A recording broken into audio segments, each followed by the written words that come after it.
नमस्कार विद्यार्थी मित्रांनो. विषय पर्यावरणशास्त्र. पर्यावरणशास्त्रामध्ये आज आपण परिसंस्था हा घटक या ठिकाणी पाहणार आहोत. तर 1935 मध्ये A.G. टान्सले यांनी परिसंस्था ही संकल्पना ही संज्ञा सुरुवातीला वापरलेली दिसून येते. निसर्ग चक्राच्या ज्या व्याख्या आहेत त्या अनेक तज्ज्ञांनी वेगवेगळ्या केलेल्या आहेत. त्याच्यामध्ये वेगवेगळ्या शब्दांचा वापर त्यांनी केलेला दिसून येतो. आपल्याला माहिती आहे परिसंस्था म्हणजे निसर्गातील हा एक महत्त्वाचा घटक आहे. ज्या अनेक घटकांचे मिळून जे पर्यावरण बनतं त्याला आपण परिसंस्था असं म्हणत असतो. जे सजीव निर्जीव घटक असतील हे सगळं पर्यावरणातील महत्त्वाचे घटक आहेत. या घटकांनाच आपण परिसंस्था असं म्हणतो. म्हणजे या परिसंस्थेमध्ये अनेक अन्नसाखळ्या किंवा अनेक अन्नजाळ्यांचा समावेश दिसून येतो. बघूया व्याख्या. पहिली व्याख्या आहे A.G. टान्सले यांनी केलेली. जैविक व अजैविक घटक यांच्यातील परस्पर व एकत्रित संरचना म्हणजे परिसंस्था होय. मग अशीच म्हटलं मी, म्हणजे जे घटक आहेत जैविक अजैविक निसर्गातील यांच्यातील जे परस्पर आणि एकत्रित अशी जी संरचना आहे, त्यांची जी रचना आहे, तर त्याला आपण परिसंस्था असं म्हणतो. म्हणजे निसर्गातील प्रत्येक घटक हा दुसऱ्या घटकावरती अवलंबून आहे. एक घटक दुसऱ्या घटकावरती डिपेंड आहे आणि ह्यांची जी संरचना आहे निसर्गतः चालत चालणारी, तर त्याला आपण परिसंस्था असं म्हणतो. पुढची नेबल यांची व्याख्या आहे, बघूया. निसर्गचक्र म्हणजे पृथ्वीवरील विविध वर्गीय जीवांच्या परस्पर आंतरक्रिया व त्यांचे पर्यावरण होय. बघा नेबेल काय म्हणतात. निसर्गचक्र म्हणजे पृथ्वीवरील विविध वर्गीय जीवांच्या परस्पर आंतरक्रिया आणि त्यांच्यातील पर्यावरण. प्रत्येक जीव हा दुसऱ्या जीवावरती अवलंबून आहे, त्यांच्यामध्ये आंतरक्रिया चालतात. त्याच पद्धतीनं त्यांचं जे विशिष्ट पर्यावरण आहे तर त्यालाच आपण परिसंस्था असं या ठिकाणी म्हणू शकतो. त्यानंतर फॉसबर्ग यांची व्याख्या आहे. एक किंवा अनेक सजीव त्यांचे भौतिक जैविक स्वरूपाचे प्रभावी पर्यावरण यांच्यातील आंतरक्रियामुळे कार्यान्वित होणारी पद्धती किंवा वैशिष्ट्यपूर्ण प्रणाली म्हणजे परिसंस्था होय. म्हणजे एक किंवा अनेक सजीव म्हटलेला आहे, त्यांचे भौतिक जैविक स्वरूपाचे प्रभावी पर्यावरण यांच्यातील आंतरक्रियामुळं जी काही कार्यान्वित होणारी पद्धती आहे किंवा वैशिष्ट्यपूर्ण अशी प्रणाली आहे ती म्हणजे परिसंस्था. जे प्रत्येक सजीवामध्ये किंवा निर्जीवामध्ये ही प्रणाली कार्यरत असते आणि ही संपूर्ण प्रणाली त्यांचे एक जीनसत्व किंवा त्यांच्यातील जे काही आंतरक्रिया आहेत त्यालाच आपण परिसंस्था असं म्हणतो. पुढं मॉक माऊस आणि स्मॉल यांची व्याख्या आहे, बघा. वनस्पती व प्राणी मिळून तयार होणारा समाज व त्यास भोवतालचे प्राकृतिक पर्यावरण किंवा रहिवास म्हणजे परिसंस्था होय. जे वनस्पती किंवा प्राणी यांचं मिळून जे काही पर्यावरण होतं आणि त्यांच्या ज्या आंतरक्रिया आहेत तसं त्यांच्यातील प्राकृतिक पर्यावरण जे आहे किंवा त्यांचा जो रहिवास आहे त्यालाच आपण परिसंस्था असं या ठिकाणी म्हणू शकतो किंवा म्हणतो. हगेट यांची व्याख्या आहे. प्राणी व वनस्पती यांच्याशी निगडीत असलेले पर्यावरण यांची एकमेकाशी असलेली साखळी ज्या परिस्थितिक व्यवस्थेत आढळून येते त्या व्यवस्थेला परिसंस्था असं म्हटलेलं आहे. जे त्यांनी दोन घटक महत्त्वाचे मानलेले आहेत, प्राणी आणि वनस्पती यांच्याशी निगडीत असणारी पर्यावरण विषयक जी काही साखळी आहे किंवा ज्या परिस्थितिक व्यवस्थेत आढळून येणारी त्यांची जी साखळी आहे या व्यवस्थेला परिसंस्था असं आपण म्हणू शकतो. ठीक आहे. तर या ठिकाणी आपल्या लक्षात आलं की सजीव निर्जीव घटक असो यांच्यामध्ये जे आंतरक्रिया होतात त्यांचे जे परस्पर संबंध आहेत, त्यांच्या भोवती असणारे जे पर्यावरण आहे त्यांच्यातील आंतरक्रिया या सगळ्यांना मिळून आपण परिसंस्था असं या ठिकाणी म्हणतो. त्यानंतर परिसंस्था आराखडा व कार्य दिलेला आहे. आता परिसंस्थेचा आराखडा जर आपण लक्षात घ्यायचं ठरवलं तर त्याचे प्रमुख दोन घटक किंवा त्या आराखड्याचे दोन बाजू आपल्याला या ठिकाणी लक्षात घेणं महत्त्वाचं आहे. तर ते घटक की जे आपण पाठीमागेही बघितलेले आहे ज्याला आपण सजीव आणि निर्जीव घटक असं म्हणतो. म्हणजे हे सगळे घटक समजावून घेणं म्हणजेच परिसंस्थेची रचना समजून घेणं होय. मग ते अजैविक घटक आपण बघितलेले आहेत सुरुवातीला, जसे सूर्यप्रकाश आहे, जल आहे, तापमान आहे. नंतर अजैविक घटकामध्ये आपण जैविक घटकामध्ये आपण बघितलेलं आहे की जसं वेगवेगळे वनस्पती आहेत किंवा प्राणी आहेत, सूक्ष्म जीवजंतू आहेत, हे सगळे जैविक घटकामध्ये मोडतात किंवा वनस्पती आहेत, हे जैविक घटकामध्ये येतात. बघूया हा जो आराखडा आहे परिसंस्थेचा किंवा जी कार्य आहे ते आपण या ठिकाणी हळूहळू पाहणार आहोत. तर सुरुवातीला पहिला घटक आहे अजैविक घटक. म्हणजे अजैविक घटकामध्ये रासायनिक व भौतिक घटकांचा समावेश होतो. जसं रासायनिक घटकामध्ये आपण कार्बन, हायड्रोजन, ऑक्सिजन, नायट्रोजन, लोह, सोडियम इत्यादीचा समावेश करतो किंवा होतो. वनस्पती व प्राणी यांच्या शरीर रचनेत वरील रासायनिक पदार्थ सुद्धा आपणाला प्राथमिक स्वरूपामध्ये दिसून येतात. हे रासायनिक घटक ज्यांना आवश्यक असतात, तसेच वनस्पती व प्राणी यांना हे रासायनिक पदार्थ हवेतून, पाण्यातून आणि त्याच पद्धतीने जमिनीतूनही मिळत असतात. म्हणजे सजीव घटकासाठी सुद्धा या अजैविक घटकांची आवश्यकता असते. त्याच्यावरतीच्या जैविक घटकाची किंवा सजीव घटकांची वाढ किंवा विकास म्हणूया आपण, ती अवलंबून असते. तर ओडम हे जे आहेत शास्त्रज्ञ, त्यांनी 1971 मध्ये जैविक घटकाचे 3 विभागामध्ये वर्गीकरण केलेलं आहे. जसं सेंद्रिय घटक, असेंद्रिय घटक आणि वातावरणातील घटक. सेंद्रिय घटक आपल्याला माहिती आहेत, ज्याच्यामध्ये कर्बोदके, प्रथिने आणि स्निग्ध यांचा समावेश होतो. आणि असेंद्रिय घटकाचा जर आपण विचार केला तर कार्बन आहे, हायड्रोजन आहे, नायट्रोजन आहे, फॉस्फरस तसंच कॅल्शियम असे घटक याच्यामध्ये मोडतात. आणि वातावरणातील घटकामध्ये साधारणतः तापमान आणि आर्द्रता हे 2 प्रमुख घटक महत्त्वाचे आहेत. तर लक्षात ठेवा मित्रांनो, 1971 साली ओडम यांनी या पद्धतीने या अजैविक घटकाचं वर्गीकरण केलेलं आहे. सेंद्रिय घटक, असेंद्रिय घटक आणि वातावरणातील घटक. तर त्याच्यातील आपण प्रमुख घटक बघूया जे अजैविक घटक आहेत. पहिला घटक आपण त्याची पाठीमागेही चर्चा केली आहे, जसं सूर्यप्रकाश. हा कसा अजैविक घटक आहे, जे सूर्याकडून आपल्याला प्रकाश मिळतो, त्याच्यापासून आपण वेगवेगळ्या पद्धतीनं ऊर्जासुद्धा तयार करत असतो. वनस्पतीच्या वाढीसाठी म्हणजे जैविक घटकाच्या वाढीसाठी हा अजैविक म्हणजे सूर्यप्रकाश हा घटक अत्यंत महत्त्वाचा आहे. त्यानंतर दुसरा घटक तापमान आहे. जसं या तापमानावर वनस्पतींची वाढ होत असते किंवा वृक्षांची जी वाढ आहे, त्यांचे जे वृद्धी आहे हे सुद्धा यावरती अवलंबून असते. जे दीर्घकाळ तापमान अधिक असलेल्या प्रदेशात पानझडी वृक्ष आपल्याला आढळून येतात, तर वर्षभर तापमान कमी असलेल्या प्रदेशात शेवाळ किंवा मॉस अशा वनस्पतीसुद्धा आपल्याला या ठिकाणी आढळून येतात. म्हणजेच या अजैविक घटकावरती जैविक घटकांची वाढ अवलंबून असते किंवा ते जैविक घटक अवलंबून असतात असं आपल्याला या ठिकाणी म्हणता येईल. त्यानंतर तिसरा अजैविक घटक आहे तो म्हणजे जल, ज्याला आपण पाणी म्हणतो. हे पाणी हा घटक जरी अजैविक असला किंवा निर्जीव असला तरी त्याचा उपयोग किंवा त्यांची उपयुक्तता ही जैविक घटकाच्या वाढीसाठी अत्यंत महत्त्वाची असते. त्या पाण्याविषयी आपण पाठीमागे चर्चा केलेलीच आहे. गोडे पाणी, खारे पाणी, उपयुक्त पाणी किंवा निरुपयोगी पाणी, पाण्याचं रिसायकलिंग, पाण्याचा जपून वापर कसा केला पाहिजे किंवा अतिवापर आहे, याविषयी चर्चा झालेली आहे. तर पाण्याचं जे वर्गीकरण आहे ते निश्चितच 4 प्रकारे केलेलं आहे. जलीय, भूपृष्ठीय, शुष्कोदभिद आणि क्षारयुक्त पाणी. जलीय म्हणजेच काय? ज्या वनस्पती मुबलक पाण्याच्या ठिकाणी वाढतात त्या वनस्पतींना जलीय वनस्पतीचं वर्गीकरण आहे ते. म्हणजे या वनस्पती काय करतात, पाण्याचा साठा किंवा पाण्यावरती आपली दिनचर्या त्यांची अवलंबून असते.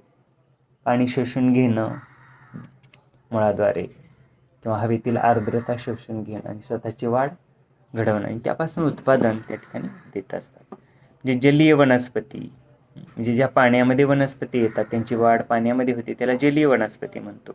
भूपृष्ठीय वनस्पती जे गरजेपुरतेच पाणी ज्या वनस्पती घेतात की जे पाणी भूपृष्ठातील असतं मुळाद्वारे शोषून घेतात त्याला भूपृष्ठीय वनस्पती असं म्हणतो. जसं मका, कापूस, सोयाबीन, आंबा, कडुनिंब असेल.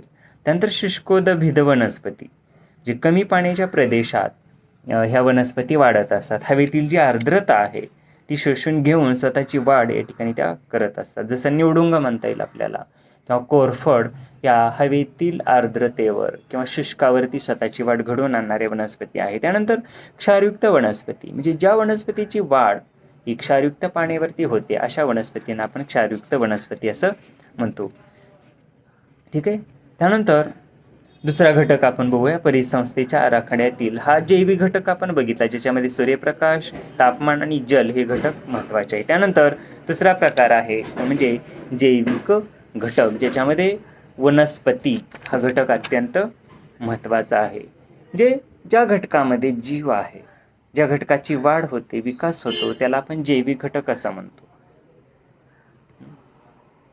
तर या जैविक घटकामध्ये वनस्पती हा घटक महत्त्वाचा आहे. तर वनस्पतीचं वर्गीकरण आपण करताना स्वयंपोषी, परपोषी या पद्धतीनं वर्गीकरण करू शकतो. म्हणजे ज्या वनस्पती स्वतःच्या वाढीसाठी स्वतःवर अवलंबून असतात किंवा स्वतः त्या अन्न निर्मिती करतात, त्याला आपण स्वयंपोषी वनस्पती म्हणतो. आणि परपोषी म्हणजे ज्या वनस्पती आपल्या स्वतःच्या वाढीसाठी दुसऱ्या वनस्पतीवर किंवा दुसऱ्या घटकावरती अवलंबून असतात, त्याला परपोषी वनस्पती असं आपण म्हणतो. जसं आपण पाहिले अमरवेल असेल किंवा बांडगुळ असतील किंवा स्ट्रायगा आहे, तंबाखूवरील बंबाकू आहे, ज्वारीवरील स्ट्रायगा आहे, म्हणजे अशा वनस्पती कशा आहेत, तर ज्याला आपण तणही म्हणतो, की ज्या परोपजीवी वनस्पती आहेत किंवा परपोषी वनस्पती आहेत.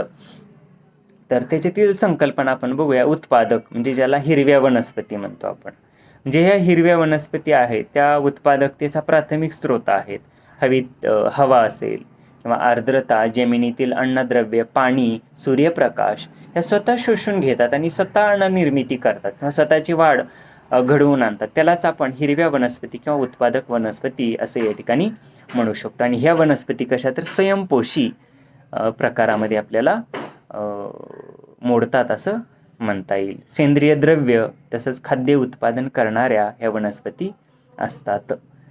तर निश्चितच या सेंद्रिय पदार्थ वनस्पतीचे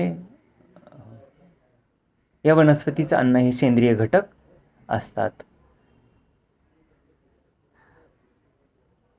तर पुढं भक्षक ही जी प्रणाली आहे ती आपण या ठिकाणी पाहूया. म्हणजे जैविक घटकातील भक्षक प्रणाली ही अत्यंत महत्त्वाची आहे. म्हणजे उत्पादक घटक जसं वनस्पती म्हणूया, पण त्या वनस्पतीवर आधारित असणारा जो दुसरा घटक आहे, ज्याला आपण परोपजीवी सजीव असं म्हणतो, तर त्याच्यामध्ये आपल्याला ह्या ज्या काही संकल्पना आहेत त्या समजून घेणं महत्त्वाचं आहे. जसं ग्राहक किंवा भक्षक, जे पृथ्वीवरील सर्व प्राणी अन्नासाठी इतर प्राण्यावरती किंवा इतर घटकावरती अवलंबून असतात, त्यांना परोपोषी किंवा भक्षक असं म्हणतो. इथे लक्षात, ग्राहक किंवा भक्षक म्हणजे एक जीव दुसऱ्या जीवावरती अवलंबून आहे. जसं मनुष्य काय करतो, अन्नधान्य खातो किंवा हिरव्या पालेभाज्या खातो. जे भक्षक कोण झाला, माणूस भक्षक झाला. आणि उत्पादक कोणती, वनस्पती उत्पादक झाली. इथे लक्षात, तर या भक्षकाचं जे वर्गीकरण केलेलं आहे ते आपण या ठिकाणी पाहूया. जसं प्राथमिक भक्षक म्हटलेलं आहे, म्हणजे ज्या प्राण्याचे अन्न हे गवत असतं, पालेभाज्या असतात, धान्य असतं किंवा झाडपाला असतो, त्याला आपण प्राथमिक भक्षक म्हणतो. उदाहरणार्थ हरिण म्हणूया आपण किंवा ससा, हे काय करतात, हिरव्या वनस्पती खातात. जसं हरळी आहे किंवा दुधाणी आहे, यावरती ते उपजीविका करतात. म्हणजे अशा सजीवाला आपण प्राथमिक भक्षक म्हणतो. त्यानंतर द्वितीय भक्षक म्हणजे जे सजीव प्राथमिक भक्षकाला गिळंकृत करतात किंवा त्यावरती आपली उपजीविका किंवा दिनचर्या चालवतात, त्याला आपण द्वितीय भक्षक म्हणतो. म्हणजे प्राथमिक भक्षकांना खाणारे, त्यावरती उपजीविका करणारे हे दुय्यम भक्षक असतात. जसं आपल्याला म्हणता येईल साप, जे उंदीर काय करतो, उंदीर हा प्राथमिक भक्षक झाला, अन्नधान्य खातो उंदीर. उंदराला खाणारा साप म्हणजे साप हा द्वितीय भक्षक झाला. त्यानंतर तृतीय भक्षक जे प्राणी द्वितीय भक्षकाला खातात आणि त्यांना खाऊन म्हणजे स्वतः ते अन्नासाठी त्या घटकावरती उपजीविका करतात, त्याला आपण तृतीय भक्षक म्हणतो. उदाहरणच सांगायचं झालं तर मानव म्हणूया आपण. मानव हा कसा मिश्राहारी प्राणी आहे, तो तृतीय भक्षक पाहतोय आपण. जसं ससाना म्हणूया आपण, ससाना हा काय, तृतीय भक्षक आहे. उदाहरणार्थ आपण बघूया थोडीशी अन्न साखळी. धान्य उंदीर खातो, उंदराला साप खातो आणि सापाला ससाना खातो किंवा गिधाड खातो, बरोबर आहे. जे गिधाड हा काय झाला, तृतीय भक्षक झाला. जे द्वितीय भक्षक खाणारा त्याचा अन्न म्हणून उपयोग करणारा किंवा त्यावरती गुजरण करणारा जो भक्षक आहे तो म्हणजे तृतीय भक्षक. त्यानंतर मिश्र पक्षी प्राणी ही संकल्पना आहे. उदाहरण जर आपण लक्षात घेतलं तर मानव म्हणूया आपण. जे मानव काय करतो, प्राथमिक भक्षकालाही खातो आणि द्वितीय भक्षकही तो खात असतो. जे मिश्राहारी आहे म्हणजे त्याला शाकाहारी जमतो आणि मांसाहारी जमतो. म्हणजे शाकाहार हा काय झाला, प्राथमिक किंवा उत्पादक स्त्रोत झाला, आणि द्वितीय भक्षक किंवा तृतीय भक्षक यालाही मनुष्य काय करत असतो, खात असतो. म्हणून त्याला मिश्राहारी प्राणी किंवा मिश्र पक्षी प्राणी असं या ठिकाणी म्हटलेलं आहे. त्यानंतर शेवटचा घटक आहे तो म्हणजे विघटक. जे कुठलाही सजीव मेल्यानंतर त्याचं विघटन करण्याचं कार्य हे सूक्ष्मजीव करत असतात. जे त्याची माती ते बनवतात, त्याचं विघटन ते करतात, म्हणून त्याला विघटक असं या ठिकाणी म्हटलेलं आहे. जसं कुठलाही भक्षक असू द्या, तो मेल्यानंतर काय होतं, त्याला हे सूक्ष्मजीव त्यावरती उपजीविका करतात आणि त्याचं मातीमध्ये रूपांतर करण्याचं कार्य हे सजीव करत असतात. ठीक आहे. तर ही झाली संकल्पना. जसं जैविक घटकामध्ये आपण वनस्पती बघितल्या, त्याच्यामध्ये परोपजीवी परभक्षी वनस्पती, तसंच उत्पादक, त्याच्यामध्ये ग्राहक, भक्षक, प्राथमिक भक्षक, द्वितीय भक्षक, तृतीय भक्षक, नंतर मिश्र पक्षी किंवा मिश्र भक्षक, आणि त्यानंतर विघटक, ह्या संकल्पना आपण बघितलेल्या आहेत. पुढची जी संकल्पना आहे ह्या जैविक घटकातीलच, ती म्हणजे अन्न साखळी आहे. तर आपणाला माहिती आहे किंवा मगाशी चर्चा केली आपण की प्रत्येक सजीव हा जगण्यासाठी किंवा दिनचर्या चालवण्यासाठी दुसऱ्या जीवावरती अवलंबून असतो. ही जी त्यांची साखळी आहे, म्हणजे पहिल्यावरती दुसरा अवलंबून, दुसऱ्यावरती तिसरा, तिसऱ्यावरती चौथा, ही जी त्यांची अन्न साखळी आहे किंवा एकमेकावरती डिपेंड असणारी जी त्यांची जीवनशैली आहे, जगण्याची शैली आहे, त्यालाच आपण या ठिकाणी अन्न साखळी असं म्हणतो. उदाहरण पाहूया आपण. हिरव्या वनस्पती हा काय करतो, हरिण खातो. त्यानंतर हरणाला कोल्हा खातो आणि कोल्ह्याला वाघ खातो. म्हणजे यालाच आपण काय म्हणतो, अन्न साखळी, फूड चेन असं या ठिकाणी म्हटलेलं आहे. तसंच शेवाळ, सूक्ष्मजीव, लहान मासे आणि मोठे मासे ही सुद्धा अन्न साखळी आपल्याला सांगता येईल.